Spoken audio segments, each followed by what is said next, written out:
the rocking chair and the shining sky. Bobby sat on the old porch, the boards creaking under his rocking chair. The Texas night was quiet, except for the cicadas. His 3 kids, 2 boys and a girl, were asleep inside. His wife had turned in early. Then he saw it, a shining object, huge and slow, drifting across the sky like a burning star that refused to fall. At first, he thought it was a plane, then a drone, then something else. It moved wrong, too smooth, too silent, too alive. The object descended toward the Crane Prairie, the open field behind the old wood fence. Bobby stood, heart pounding, and hurried inside. "Johnny," he hissed, "get out here. You gotta see this." Johnny stepped out, wiping sleep from his eyes, then froze. What in God's name?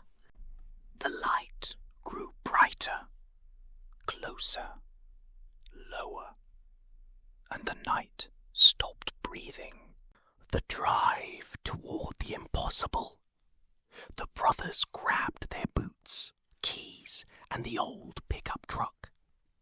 The engine coughed awake, headlights slicing through the dark. As they drove toward the Crane Prairie, the air changed, thick, metallic, humming. The radio crackled with static. The truck's dashboard lights flickered. Johnny whispered, "Bobby, I don't think this is a plane." The object had landed. The cows were restless, pacing, lowing in fear. A dome of pale blue light pulsed over the field like a heartbeat.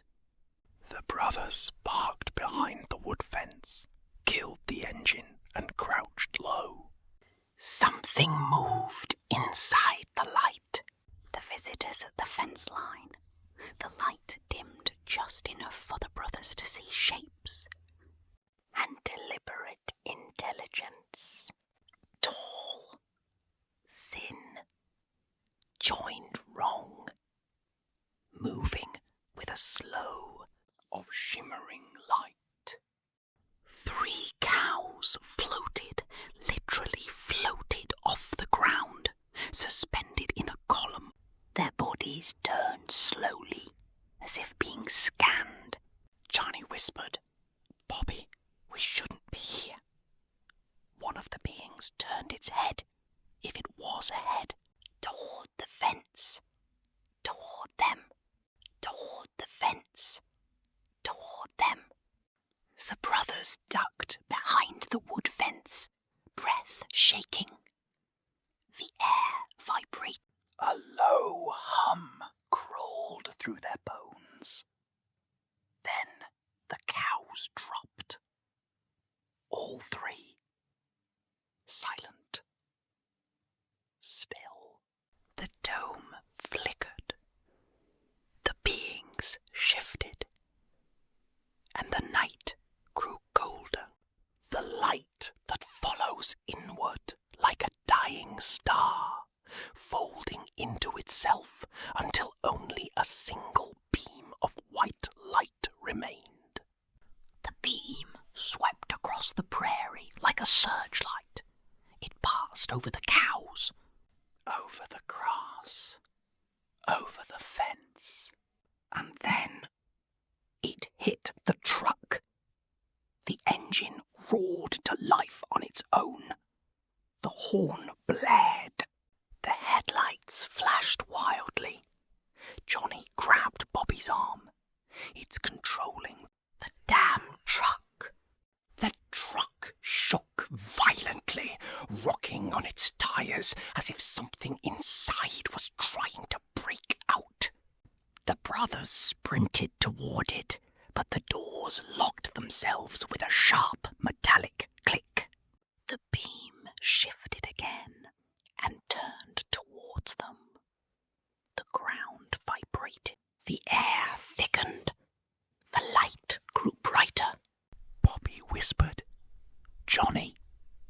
run. But there was nowhere to run. Bobby whispered, Johnny, run. But there was nowhere to run. The family in the dark. Back at the house, Bobby's wife jolted awake to the sound of the children crying. The lights flickered. The TV turned on by itself, showing only static. The youngest boy pointed toward the window. Mama, something's walking in the yard. She rushed to the window and froze. A tall silhouette stood near the barn. Then another. Then another. The girl whispered, Daddy's not alone out there. The front door rattled. The windows trembled. She gathered the children, holding them close as the shadows moved across the yard. Her long, thin hand pressed against the window glass. The glass poked inward, but didn't break. The return and the marking. Just before dawn, the humming stopped. The lights returned. The shadows vanished. Bobby and Johnny stumbled back to the house, pale and shaking.